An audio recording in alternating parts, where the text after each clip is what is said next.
Assalamualaikum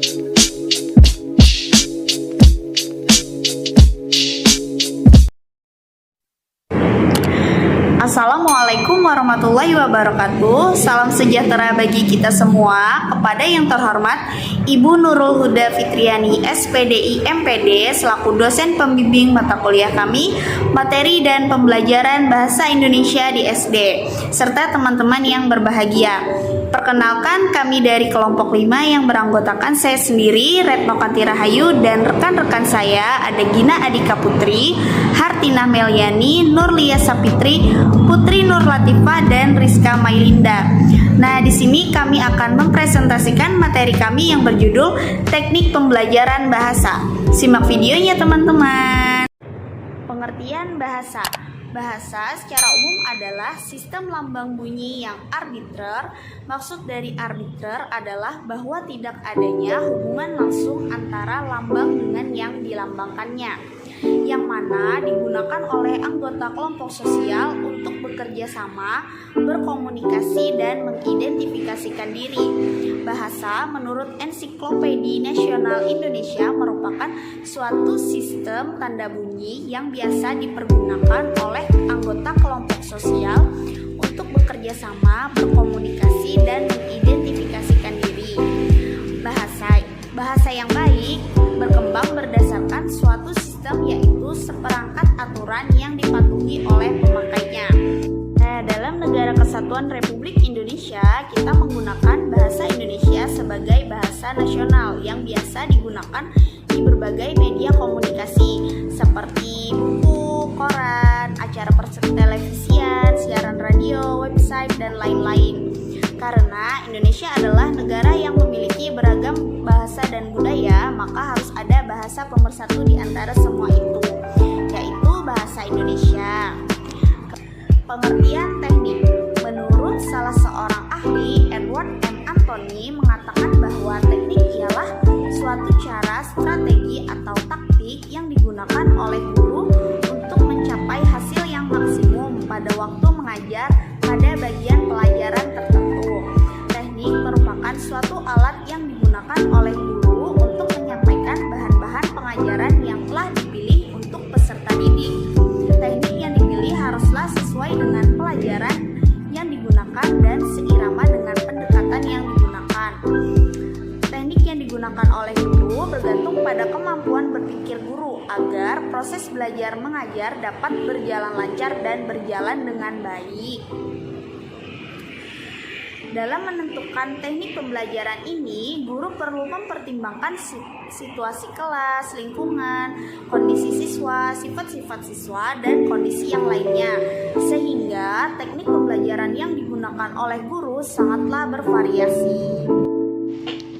Assalamualaikum warahmatullahi wabarakatuh. Saya Gina Adika Putri ingin menjelaskan tentang macam-macam teknik pembelajaran bahasa, yaitu teknik diskusi.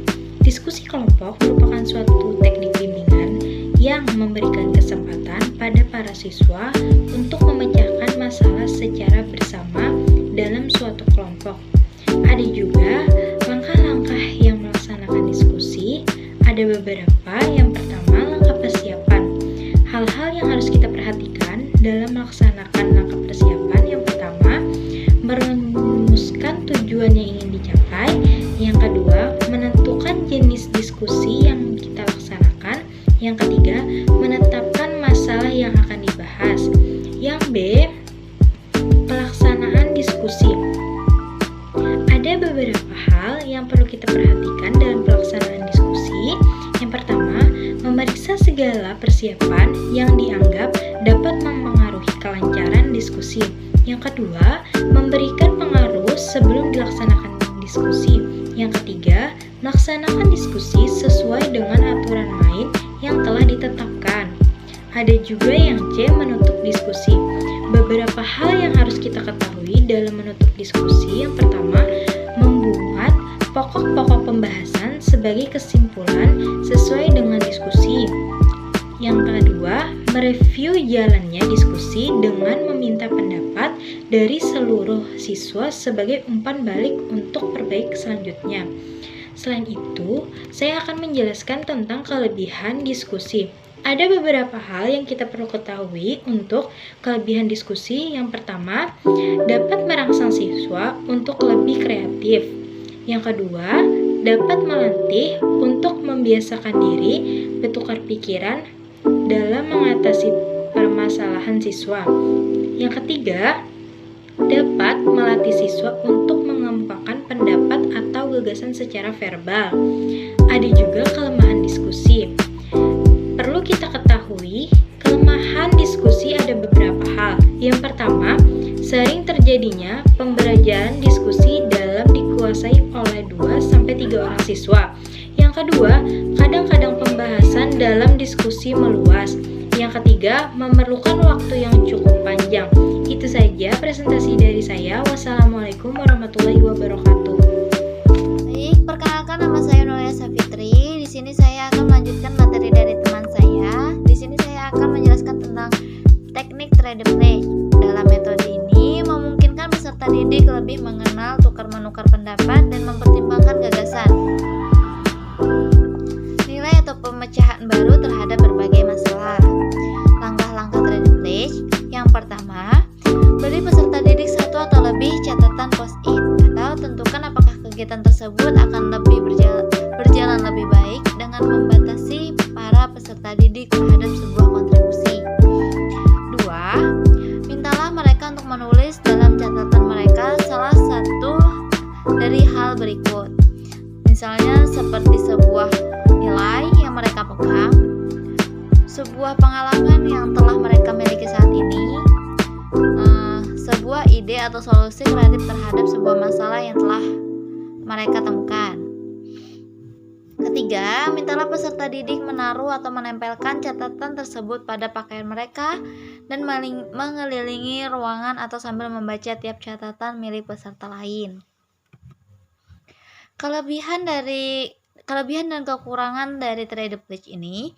Kelebihannya yaitu 1. Meningkatkan keterampilan peserta didik, diantaranya keterampilan berpikir, keterampilan memecahkan masalah, dan keterampilan komunikasi. Yang kedua, meningkatkan keterlibatan aktif peserta didik. Ketiga, meningkatkan ingatan peserta didik. Keempat, meningkatkan rasa memiliki proses pembelajaran. Kelima, mengurangi ceramah guru. Keenam, meningkatkan gairah belajar di kelas. Dan adapun kelemahannya, 1. Tidak bisa menyelesaikan silabus. 2. Tidak bisa mengontrol kelas. 3. Peserta didik tidak melakukan apa yang diinginkan guru. Keempat, peserta didik banyak yang tidak menyukai. Kelima, peserta didik susah diajak bekerja dalam tim. Dan keenam, peserta didik berkesan lebih ikut-ikutan dalam mengerjakan tugas. Mungkin sampai situ saja penjelasan dari saya dan akan dilanjutkan oleh teman saya. Assalamualaikum warahmatullahi wabarakatuh. Saya Rizka Mailinda.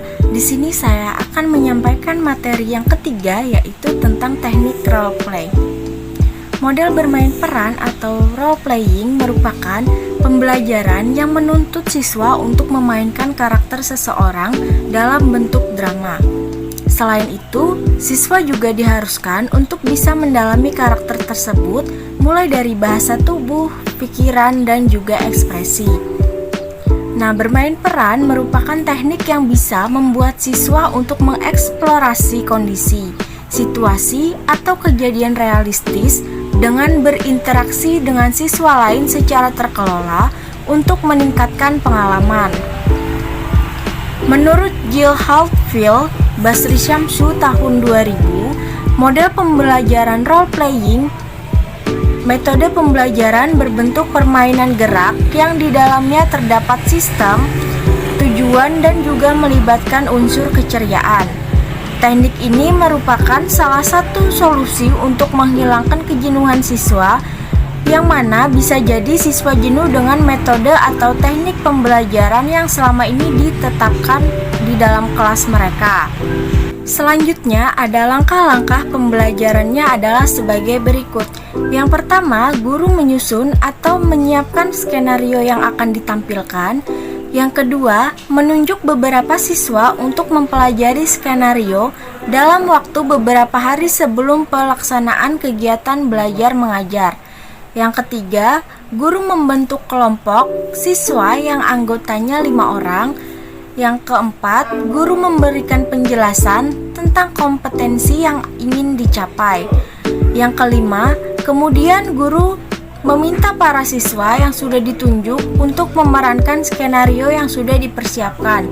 Selanjutnya yang keenam, keunggulan model role playing. Ada beberapa keunggulan dengan menggunakan metode role playing. Di antaranya adalah yang pertama, merupakan pengalaman berkesan siswa dan menyenangkan sehingga sulit untuk dilupakan.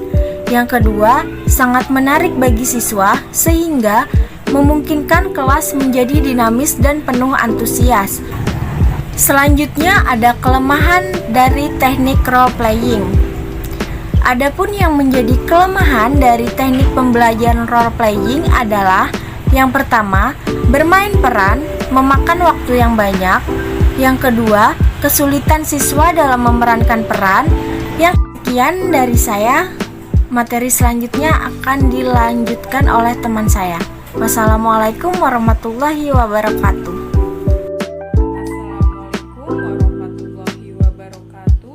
Perkenalkan, nama saya Hartina Meliani. Saya di sini akan melanjutkan materi dari Rizka Melinda, yaitu 4 teknik brainstorming. Brainstorming adalah teknik kreativitas yang mengusahakan penyelesaian masalah dengan cara mengumpulkan gagasan secara spontan dalam sebuah pertemuan kelompok. Brainstorming mempunyai banyak manfaat, di antaranya adalah yang pertama, problem solving, yang kedua, ide baru akan terus muncul, yang ketiga, pemicu kreativitas, dan yang terakhir, melatih keberanian dan pengendalian diri. Tujuan brainstorming yaitu yang A, mempermudah proses analisis masalah, yang B, mempermudah identifikasi masalah, yang C, mempermudah pengumpulan ide, dan yang D yaitu memperoleh solusi untuk memecahkan masalah. Langkah-langkah teknik brainstorming, langkah yang pertama yaitu membuat rencana aksi. Langkah yang kedua yaitu memilih salah satu prosedur. Ada beberapa prosedur atau teknik brainstorming, beberapa di antaranya yaitu brainwriting, roadstorming, brainstorming terbalik, dan brainwriting. Langkah selanjutnya yaitu yang ketiga, membuat kesepakatan awal. Kesan materi dari saya selanjutnya akan dilanjutkan oleh teman saya. Terima kasih. Wassalamualaikum warahmatullahi wabarakatuh. Teknik pengamatan. Pengamatan adalah aktivitas yang dilakukan oleh makhluk terhadap suatu objek atau suatu proses dengan maksud merasakan dan kemudian memahami pengetahuan dari sebuah fenomena berdasarkan pengetahuan dan gagasan yang sudah diketahui sebelumnya. Untuk mendapatkan informasi yang dibutuhkan untuk melanjutkan suatu penelitian, ada beberapa cara yang dilakukan, antara lain dengan menggunakan tes, kuesioner, rekaman, gambar, dan rekaman video. Teknik pengamatan ada 2 macam, yaitu pengamatan kualitatif dan kuantitatif. Untuk pengamatan kualitatif, yaitu pengamatan yang tidak menggunakan alat ukur, melainkan menggunakan alat indera. Pengamatan kuantitatif, yaitu adalah pengamatan yang dilakukan dengan menggunakan alat ukur yang mengacu pada satuan pengukuran